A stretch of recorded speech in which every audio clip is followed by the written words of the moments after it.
जोपर्यंत आरक्षण घेणार नाही तोपर्यंत मुंबई सोडणार नसेल. खरं म्हणजे मी मुख्यमंत्री असताना मराठा समाजाला 10% आरक्षण मी जाहीरपणे सांगितलं होतं की आरक्षण देणार. 10% आरक्षण मराठा समाजाला दिलं. आजही ते आरक्षणाचा लाभ मराठा समाजाला मिळतो आहे. त्याचबरोबर कुणबी नोंदी शोधण्यासाठी जस्टिस शिंदे कमिटी आपण गठीत केली, ती देखील आजही काम करते आहे आणि लाखो कुणबी नोंदी देखील त्याच्यामध्ये सापडलेल्या आहेत. त्याचा देखील लाभ त्यांना होतो आहे. त्याचबरोबर मग सारथीच्या माध्यमातून देखील विविध कोर्सेस आपण सुरू केले, त्याचा देखील समाजाला फायदा होतो आहे.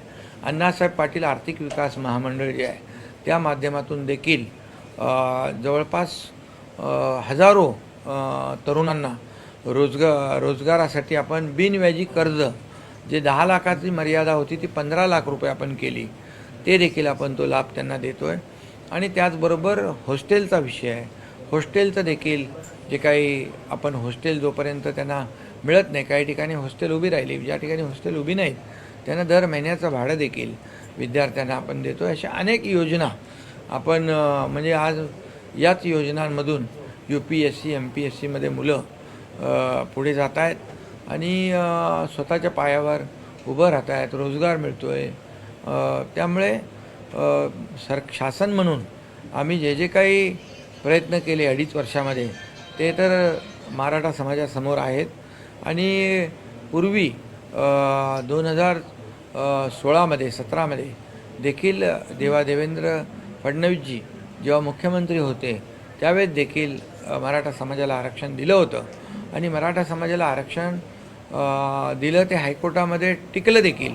परंतु सुप्रीम कोर्टामध्ये काही लोक गेली त्याच्या विरोधामध्ये आणि सुप्रीम कोर्टामध्ये महाविकास आघाडी ज्या पद्धतीने बाजू मांडण्याची आवश्यकता होती, त्यावेळेस महाविकास आघाडीचं सरकार होतं, ते सुप्रीम कोर्टामध्ये त्यांना अपयश आलं. ही वस्तुस्थिती आहे.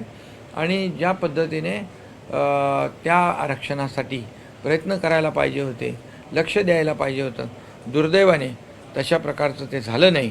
आणि पण मी मुख्यमंत्री पुन्हा झाल्यानंतर आरक्षण मात्र 10% दिलेलं आहे. त्यामुळे मराठा समाज बांधव भगिनींना माझी एकच नम्र विनंती आहे की जे जे काही आम्हाला करता येईल ते समाजासाठी आम्ही केलं आहे, यापुढेही करू. परंतु एवढंच आहे की समाजामध्ये कुठेही तेढ निर्माण होणार नाही. OBC समाजाचं कुठलंही आरक्षण कमी करून मराठा समाजाला मिळावं अशी मराठा समाजाची देखील भूमिका नाही आहे आणि ती नसावी.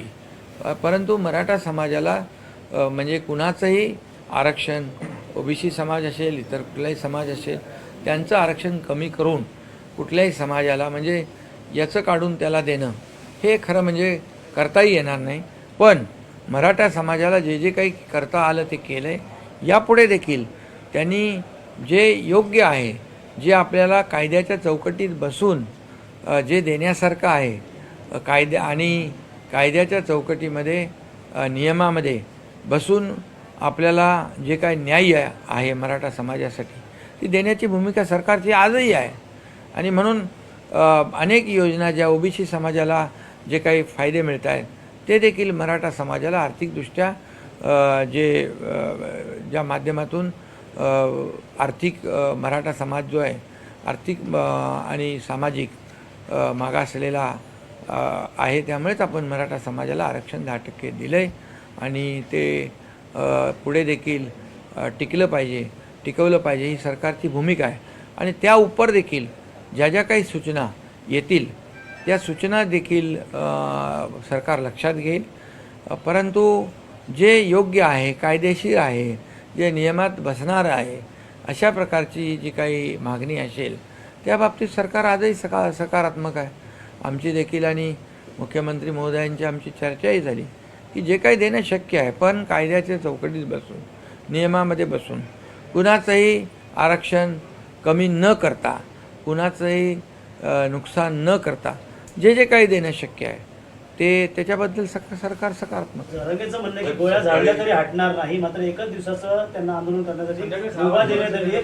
जर 5 वाजेनंतर हटली नाही तर शिवसेनेची भूमिका सरकार शिवसेनेची काय भूमिका आपली सांग. भूमिका काय असेल? संध्याकाळच्या सरकार म्हणून गोळ्या घालण्याचं काम सरकारचं नाही आहे.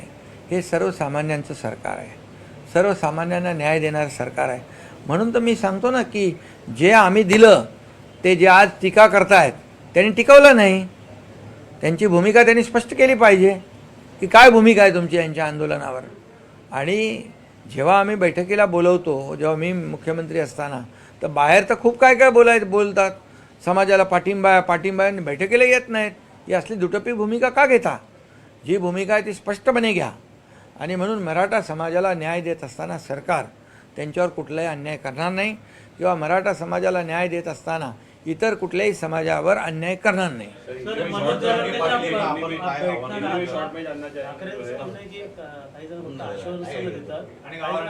काही जण आश्वासन देतात गावचे, मात्र तुम्ही शेतकरी आहात, गावची परिस्थिती माहिती आहे, तुम्ही सांगा ते वादात की फिरता.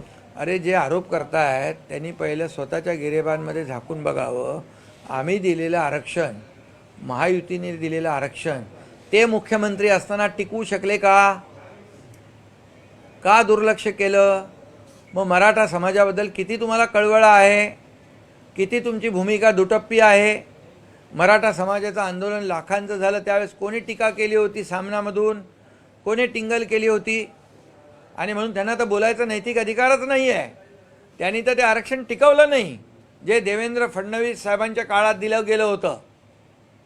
आणि त्यानंतर ते आरक्षण रद्द झालं.